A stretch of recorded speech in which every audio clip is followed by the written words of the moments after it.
വെറുതെ ഇരുന്ന് കരഞ്ഞാൽ നീ ഉറപ്പായും എന്റെ കൈയുടെ ചൂടറിയും ഗൗരി. അവൾ നിന്ന് മുഖം വെട്ടിച്ചു മാറ്റിക്കൊണ്ടാണ് പറച്ചിൽ. ഒരു നിമിഷം കൂടി നോക്കിപ്പോയാൽ മുഖമാകെ ചിമ്പിച്ചു പോകുമെന്ന് തോന്നി. ആഗ്രഹിച്ചത് എന്തും സ്വന്തമാക്കി വെക്കുന്നവൻ അവളുടെ അവസ്ഥയോർത്ത് മാത്രം വേണ്ടെന്ന് വെച്ചതാണ് ആ മോഹത്തെ. അല്ലെങ്കിൽ തീർച്ചയായും ചിമ്പിച്ചേനെ. കൊതി തീരുവോളം തന്നെ. നീ എനിക്കുള്ളതാണ് ഗൗരി. നിന്റെ കണ്ണുനീർ പോലും എനിക്കുള്ളതാവണം. ആയേ തീരൂ. അടിമയാണോ ഞാൻ? ഇതിലും നല്ലത് എന്നെ. ഒരു നിമിഷം അറിയാതെ ചോദിച്ചു പോയവൾ. എല്ലാം നഷ്ടപ്പെട്ടു പോയവൾക്ക് ഇനി മുന്നോട്ട് ഒന്നിനെയും കുറിച്ച് ചിന്തിക്കാനില്ലാതെ വരുമ്പോൾ തോന്നാ ധൈര്യമായിരുന്നു അവളിൽ. നിനക്ക് എന്ത് തോന്നുന്നോ അങ്ങനെ കരുതാം. പക്ഷേ നീ എൻ്റെ മാത്രമായിരിക്കണം. പറയുമ്പോൾ വല്ലാത്തൊരു വാശി ആ മിഴികളിൽ നിറയുന്നത് അവൾ കണ്ടു. ഇമച്ചിമാതെ ആ മിഴികളിലേക്ക് ഉറ്റുനോക്കി ഗൗരി. തിരികെ അവനും പരസ്പരം ആഴത്തിൽ ആ മിഴികൾ കൊരുത്തു നിന്നും. ശക്തിയുടെ ഹൃദയമിടിപ്പ് ഒന്ന് ഉയർന്നു പോയതുപോലെ അവളുടെ നോട്ടം മിഴികൾ കൊണ്ടു തന്നെ കുത്തിവലിക്കുന്നത് പോലെ. എങ്കിലും തോറ്റുകൊടുക്കാതെ നിന്നവൻ. പറഞ്ഞത് മനസ്സിലായോ ഗൗരി? മുഖം ഒന്നുകൂടി അവളിലേക്ക് അടുപ്പിച്ചുകൊണ്ട് അവൻ ചോദിച്ചു. ചൂടുള്ള ആ ശ്വാസം മുഖത്ത് വന്ന് പതിച്ചതും മിഴികൾ ഇറക്കി അടച്ചു കളഞ്ഞു ഗൗരി. ശക്തിയുടെ ചുണ്ടുകൾ അറിയാതൊന്ന് വിളർന്നു. കൊതിയോടെ തന്നെ വീണ്ടും ആ മിഴികൾ അവളിൽ അരഞ്ഞു. കേട്ടില്ലേ? വാ തുറന്ന് പറയൂ. കേട്ടു. Good girl. എന്നാൽ ഒന്നുകൂടി കിടന്നുറങ്ങിക്കോ. ഇപ്പോഴത്തെ ക്ഷീണമൊക്കെ ഒന്ന് മാറട്ടെ. അവളിലെ പിടി വിട്ടുകൊണ്ട് ശക്തി പറഞ്ഞു. കേൾക്കേണ്ട താമസം പെണ്ണും വേഗം തന്നെ ബെഡിലേക്ക് കിടന്ന മുഖം അമർത്തി വെക്കുകയും ചെയ്തു.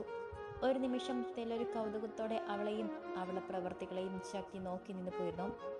പ്രായത്തിന്റെ നിഷ്കളങ്കതയും കുർമ്മം കുസൃതിയും ഒക്കെ എവിടേക്കോ അവളിൽ ബാക്കി നിൽക്കുന്നുണ്ടെന്ന് തോന്നിപ്പോയവന് അടുത്ത നിമിഷം ചെക്കനെന്ന് തല കുടഞ്ഞു. നിനക്കിതെന്താ ശക്തി? അവളോടുള്ള കൊതി കൊണ്ട് മാത്രം പിടിച്ചുകൊണ്ട് വന്നതാണ്, അല്ലാതെ വേറൊന്നുമല്ല.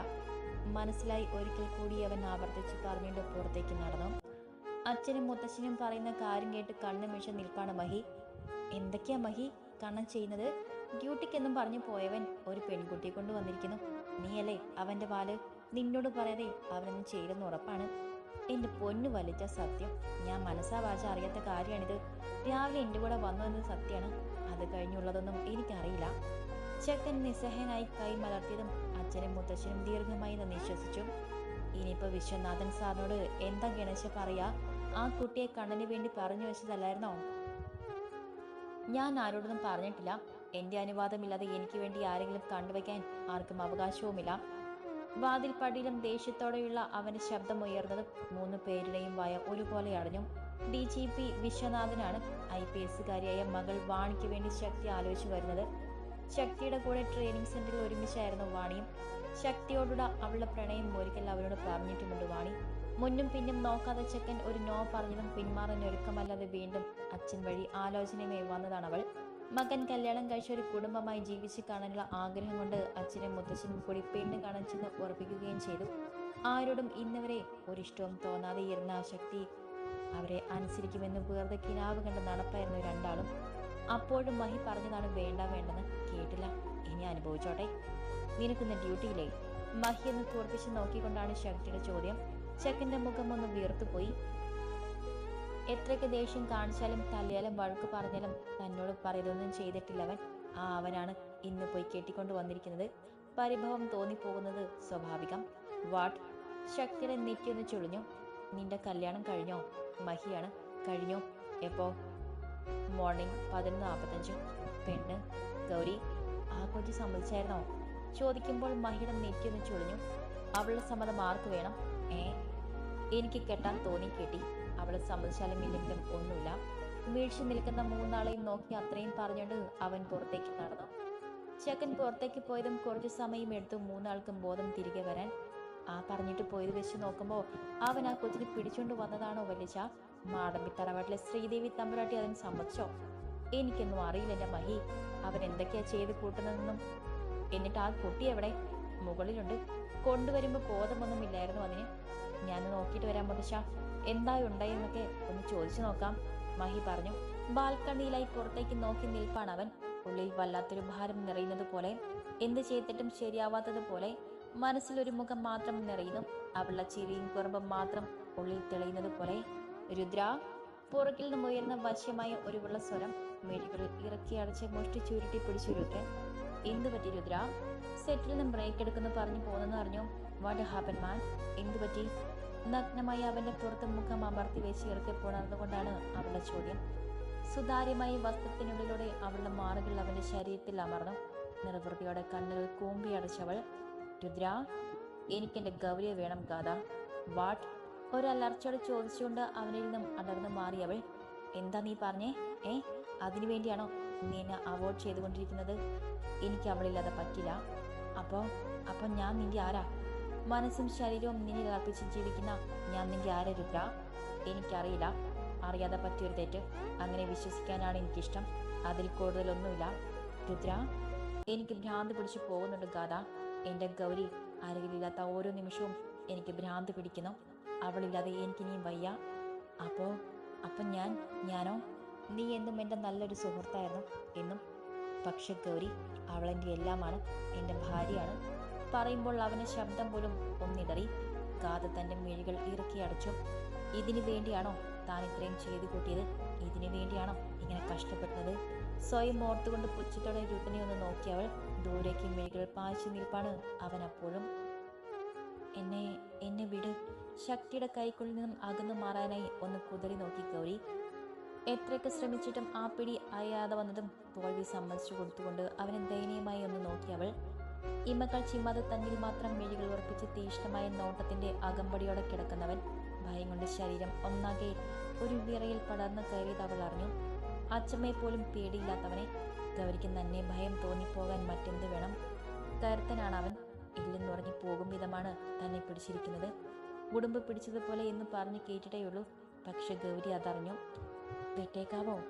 പതിയെ അത്രയും ദയനീയമായാണ് ആ ചോദ്യം. ശക്തിയുടെ കണ്ണുകളൊന്ന് വിടർന്നു പോയി. അവൻ ആദ്യമായി കാണുവാണ് ഇങ്ങനൊരുവളെ.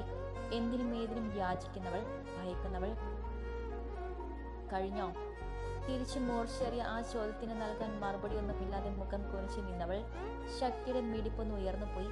അവളുടെ ഈ ഭാവമെല്ലാം വന്ന് തറയ്ക്കുന്നത് ചെക്കൻ്റെ നെഞ്ചിലാണ്. ചോദിച്ച് മറുപടി പറ ഗൗരി.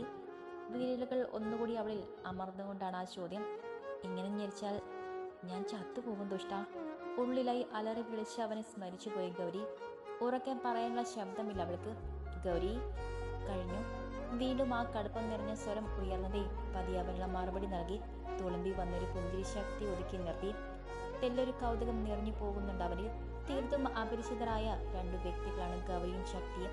വാ തോരതെ സംസാരിക്കുന്നവനല്ല താനെന്ന് അവനറിയാം. എന്നിട്ടും ഇവൾക്ക് മുന്നിൽ താനാണ് സംസാരിക്കുന്നത്. ആദ്യമായി പിടിച്ചടക്കിയതിൽ തീവ്രമായ ഒരാനന്ദം അവരിൽ നിറഞ്ഞുപോയി. ഞാൻ പിടിക്കുമ്പോൾ കിടന്ന് കുതിറിയാൽ എന്നും ഇതുപോലെ ആയിരിക്കില്ല ഗൗരി. ഇനിയും ഇത് ആവർത്തിക്കാൻ ഗൗരിക്ക് തോന്നരുത്. വരുത്തി തീർത്ത ഗൗരവം അവൻ്റെ വാക്കുകളിൽ നിറഞ്ഞു. എടുത്തു വെച്ച് കൊഞ്ചിക്കാൻ തോന്നിപ്പോകും വിധമുള്ള ഒരു പാവം പെണ്ണാണ് മുന്നിൽ. സ്വയം നിയന്ത്രിച്ച് നിന്നില്ലെങ്കിൽ ശക്തി തോറ്റുപോകും. അതവനും അറിഞ്ഞു തുടങ്ങുന്നുണ്ട്. പറഞ്ഞത് കേട്ടോ? ദേ, ആ കവറിൽ നിനക്കുള്ള ഡ്രസ്സുണ്ട്. കുളിച്ച് അതിട്ട് വാ. പിടി അയച്ചുകൊണ്ട് ശക്തി പറഞ്ഞതും മിഴികൾ വിടർത്തി അവനൊന്ന് നോക്കിപ്പോയവൾ. ഒരു പിടച്ചിലോടെ അവളിൽ നിന്ന് നോട്ടം വെട്ടിച്ചു മാറ്റിയവൻ. പഴങ്ക് മിഴികൾ കൊണ്ടുള്ള നോട്ടം കൊത്തി വലിക്കുന്നത് അവൻ്റെ ഹൃദയമാണ്. തനിക്ക് സംഭവിച്ചു കൊണ്ടിരിക്കുന്നത് ഓർക്കുന്തോറും ദേഷ്യം നിറഞ്ഞു പോയവനിൽ. ഒരു പെണ്ണിന് മുന്നിൽ പതറിപ്പോകുന്നത് അവനിലെ അഹങ്കാരിക്ക് സഹിക്കാനും ആവുന്നുണ്ടായിരുന്നില്ല. പക്ഷെ ആ ദേഷ്യം ഇവളോട് തീർക്കാനും വയ്യ. ചുരുക്കി പറഞ്ഞാൽ ചെക്കനാകെ വലഞ്ഞെന്ന് സാരം. ഗൗരി അവനിൽ തന്നെ മിഴികൾ ഉറപ്പിച്ചു നിൽപ്പാണ്. എവിടെയും ആരിൽ നിന്നും കിട്ടാത്ത ഒരു സുരക്ഷിതം ഇവിടുന്ന് കിട്ടുന്നത് അവളും അറിയുന്നുണ്ട്. ശരിക്കും കൊല്ലാനാണോ വളർത്താനാണോ തന്നെ കൊണ്ടുവന്നിരിക്കുന്നത് എന്നറിയാനുള്ള ഒരാഗ്രഹം ആ നിമിഷം അവൾ നിറഞ്ഞുപോയി. എന്നെ എന്തിനാ? എനിക്ക് പിടിച്ചു തിന്നാൻ. ഒരുവിധം ധൈര്യം സംഭരിച്ചുകൊണ്ട് അവൾ ചോദിച്ചതും അലർച്ച പോലുള്ള പറശ്ശിൽ മിഴികൾ ഇറക്കി അടച്ച് അവൻ്റെ നെഞ്ചിൽ മുഖം ഒളിപ്പിച്ചു വെച്ചവൾ. ശക്തിയുടെ ഹൃദയതാളം ഇപ്പം പൊട്ടുമെന്നതുപോലെ മിടിച്ചുപോയി. പെട്ടെന്നുള്ള അവളുടെ ആ പ്രവൃത്തിയിൽ നിന്നും വിയർത്തുപോയത് അവനാണ്. അടുത്ത നിമിഷം മിഴികൾ ഇറക്കി അടച്ച് ഇരു കൈകൾ കൊണ്ടും അവളെ പുണർന്ന് പിടിച്ചവൻ. ഒരു നിമിഷം വൈകിപ്പോയിരുന്നുവെങ്കിൽ ശ്വാസം മുട്ടി മരിച്ചു പോയനെ എന്ന് തോന്നിപ്പോയി അവനും. നീ എന്ന് ചെന്ന് വിളിച്ചു നോക്കും മഹി. മുത്തശ്ശനാണ്. ഒരു ചിരിയും ചിരിച്ച മുകളിലേക്ക് കയറിപ്പോയവനെ നേരം ഇത്രയും കഴിഞ്ഞിട്ടും കാണാതെ പോയതിൻ്റെ പരിഭ്രമമാണ് ആ പറച്ചിൽ. പിന്നെ ഇനി ആ രാക്ഷസിൻ്റെ മുന്നിൽ ഇട്ട് കൊടുക്കാനായിട്ടൊരു സമാധാനവുമില്ല അല്ലേ മുത്തശ്ശ? മഹീൻ തിരിച്ച് കലിപ്പിക്കുന്നുണ്ട്. അല്ല പിന്നെ, കാര്യം അച്ഛനാണ് മുത്തശ്ശനാണ്. പക്ഷെ രണ്ടിനും ഭയമാണ് അവനെ. ദേഷ്യം വന്നാൽ അയ്യോ അങ്ങനെയല്ല, എപ്പോഴും കടിച്ചു കീറാൻ എന്നതുപോലെയാണ് നടപ്പ്. അറിഞ്ഞുകൊണ്ട് ആരും അവൻ്റെ മുന്നിലേക്ക് കിടന്നത് വാങ്ങാനായി പോവാറില്ല. എന്തെങ്കിലും ആയിക്കോട്ടെ എന്നും ഇവിടെ ഉണ്ടായാൽ മതിയെന്ന് കണ്ടാൽ മതി എന്നുള്ള ഭാവമാണ് അവർക്ക്. നീ അവനെ വാലല്ലേ, നീ വിളിച്ചാൽ അവൻ വരും. ആഹാ, അങ്ങനെ ഇപ്പോൾ അവൻ വരണ്ട. മുത്തശ്ശൻ ഒരു തഞ്ചത്തിൽ ചെക്കനോടൊന്ന് കൂടി പറഞ്ഞു നോക്കിയതും മഹി അതിനെ പുച്ഛിച്ച് വിട്ടുകൊണ്ട് സോഫയിലേക്ക് ഇരുന്നു. ഇതിപ്പോ ആ കൊച്ചിനൊന്ന് കാണാൻ എന്താ വഴി? ഓ, അതാണ് മരുമകളെ കാണാനുള്ള ശ്രമം. മഹി എന്ന് ചിരിച്ചതും അച്ഛനും മുത്തച്ഛനും വീണ്ടും പ്രതീക്ഷയോടെ അവനെ നോക്കി. Very sorry all peoples. ആ ഭൂതം നിധി പോലെ പൂട്ടി വെച്ചതാണെന്ന് തോന്നുന്നു. നമുക്ക് കാണിച്ചു തരുമോ എന്നൊക്കെ സംശയമാണ്. അതിനെ അവന് ഇഷ്ടമായിരുന്നോടാ? എൻ്റെ പൊന്നു വലിച്ച, ഇന്ന് കാലത്തൊരു 10:30 വരെ എൻ്റെ അറിവിൽ അവനൊരു പെണ്ണിനോടും ഇഷ്ടവും കോപ്പമൊന്നും ഉണ്ടായിരുന്നില്ല. 10:30 എന്തു മയജാലമാണ് സംഭവിച്ചതെന്ന് എനിക്കറിയുകയുമില്ല. മഹി തനിക്ക് അറിയാവുന്നതൊക്കെയും വൃത്തിയും കൃത്യമായി പറഞ്ഞു കൊടുത്തു. മഹിയുടെ മറുപടി കൂടിക്കടുത്തും ഇനിയൊന്നും ചോദിക്കാനും പറയാനും ഇല്ലാത്തതുപോലെ രണ്ടാളും താടിക്കും കൈ കൊടുത്തിരുന്നു. വരിഞ്ഞു മുറുക്കി പിടിച്ച് വലിയ രൂപത്തിനെ പറ്റാവുന്നത് പോലെയൊക്കെ തള്ളി മാറ്റാൻ നോക്കിയവൾ ആളെന്ന് പിടിയയച്ചപ്പോൾ അകന്നു പോകാതെ ചോദ്യം ചോദിക്കാൻ നിന്ന നിമിഷത്തെ പോലും പഴിച്ചു പോയിരുന്നു ഗൗരി. ആ നിമിഷം കിടന്ന് പിടയ്ക്കാതിരി. മുരളുന്നത് പോലുള്ള ശബ്ദത്തിൽ ഗൗരിയുടെ പിടച്ചിലുകൾ നിശ്ചലമായി. നീ എന്നോട് ചോദിച്ചില്ലേ, നീ എനിക്ക് എന്തിനാണ്? എന്തും ചെയ്യും ഞാൻ, എനിക്ക് തോന്നുന്നതൊക്കെയും. കാതിൽ പതിച്ചു പോകുന്ന ചൂടുള്ള ശ്വാസത്തിൽ മിഴികൾ ഇറക്കി അടച്ചു പിടിച്ചവൾ. ആ നിമിഷം വരെയും ഇല്ലാതിരുന്ന ഭയം ഇപ്പോഴും അവൻ്റെ വാക്കുകളിൽ അവളിൽ നിറഞ്ഞുപോയി. വില പേശി പിടിച്ചുകൊണ്ട് വന്നതല്ലേ, അപ്പം മുഴുവനായും എൻ്റേതാണ്. എനിക്ക് നിന്നെ എന്തും ചെയ്യാൻ ഗൗരി. വീണ്ടുമുള്ള ആ പറച്ചിൽ ശക്തമായി ഒന്ന് തേങ്ങിപ്പോയി അവൾ. ശക്തിയുടെ വെള്ളമൊന്ന് പിടഞ്ഞു. പക്ഷെ അത്ര വേഗം ഒരു തോൽവിക്ക് അവനും സമ്മതിക്കുമായിരുന്നില്ല. You are my asset Gauri. ചുണ്ടു കൂട്ടിപ്പിടിച്ച് വിതുമ്പി തുടങ്ങിയവളുടെ കവളിൽ കുത്തിപ്പിടിച്ചുകൊണ്ട് ഒരു താക്കീത് പോലെയായിരുന്നു ആ പറച്ചിൽ. ചുവന്ന് കലങ്ങിയ മിഴികൾ അവനെ ദയനീയമായി ഒന്ന് നോക്കി. അവനിലെ അസുരനെ അടക്കി നിർത്താൻ ആ ഒരു നോട്ടം മാത്രം മതിയായിരുന്നു ഗൗരിക്ക്. മിഴികൾ ഇറക്കി അടച്ച് അവളുടെ നെറുകിൽ താടി അമർത്തി വെച്ച ശക്തി. ഭ്രാന്തി പിടിച്ചു തുടങ്ങിയ തൻ്റെ ചിന്തകൾക്കും ചേതികൾക്കും കാരണം എന്താണെന്നറിയാതെ, ഉള്ളിൽ വേരിറങ്ങി തുടങ്ങിയ പുതുവികാരങ്ങൾ അറിയാതെ. ഷവറിന് ചുവട്ടിലായി നിന്ന് നനയുമ്പോൾ ചുടു കണ്ണീർ കൂടി ആ വെള്ളത്തിനൊപ്പം ചേർന്നു. സങ്കടങ്ങളെല്ലാം പുറത്തുള്ളവൻ അറിയാതെ ആ വെള്ളത്തിനൊപ്പം ഒഴുക്കി വിട്ടു ഗൗരി. ഇങ്ങനെയൊരു പടുജന്മം തന്നതിന് ദൈവത്തിനോട് പോലും ദേഷ്യം തോന്നിപ്പോയി അവൾക്ക്. ഒരു നിമിഷം അവനിൽ അർപ്പിച്ചുപോയ വിശ്വാസം എന്ന വാക്കിനോട് പോലും ഈ നിമിഷം പുച്ഛമാണ്. ജനിപ്പിച്ച അച്ഛനോ ഒന്നിച്ചു വളർന്ന സങ്കടം സഹോദരങ്ങൾക്കോ തോന്നാത്ത ദയ വിലയിട്ട് തൻ്റെ രൂപം കൊണ്ട് സ്വന്തമാക്കിയവനുണ്ടാവില്ലല്ലോ. എല്ലാം ഓർമ്മിക്കണമായിരുന്നു ഗൗരി. ഇനിയെങ്കിലും മനുഷ്യനെ മനസ്സിലാക്കാൻ നീ പഠിക്കണമായിരുന്നു. അവന് മുന്നിൽ നിന്റെ വിലയും യോഗ്യതയും ഓർക്കണമായിരുന്നു. സ്വയം കുറ്റപ്പെടുത്തിക്കൊണ്ടും മനസ്സിനെ പറഞ്ഞു വിലക്കിയവൾ. ആകെ നനഞ്ഞു കുതിർന്നിട്ടും ഉള്ളിലെ താപത്തിന് മാത്രം മാറ്റം വന്നിട്ടില്ലെന്ന് തോന്നിയവൾക്ക് അതിപ്പോഴും ഒമ്മിത്തിയിൽ എന്നതുപോലെ ഉരുക്കുവാണ്. ഏറെ നേരത്തിന് ശേഷം പുറത്തുനിന്നും കതകിൽ ഒരു തട്ടിക്കടത്തും ഒരു ഞെട്ടലോടെ ചിന്തകളിൽ നിന്നും ഉണർന്നും. ശരീരം ഒന്ന് തുടച്ച് ഹാങ്ങറിൽ തൂക്കിയിട്ട ഡ്രസ്സ് കയ്യിലെടുത്തതും മിഴികൾ ഇറക്കി അടച്ചു കളഞ്ഞു ഗൗരി. കടുനീല നിറത്തിലുള്ള ഒരു ധാവണിയാണ്. ഈ നിറമൊന്നും എടുക്കണ്ട ഗൗരി. അതുപോലെ അവിടെയും ഇവിടെയും കാണിച്ചുകൊണ്ട് നീ തുണി ചുറ്റി നടക്കാനും പാടില്ല, മനസ്സിലായോ? ആജ്ഞ നിറഞ്ഞ ആ സ്വരം വീണ്ടും കാതിൽ പതിക്കുന്നത് പോലെ ഒരു നിമിഷം ഓർമ്മകളുടെ തീച്ചുളയിൽ നിന്നും ഒഴുകിയവൾ.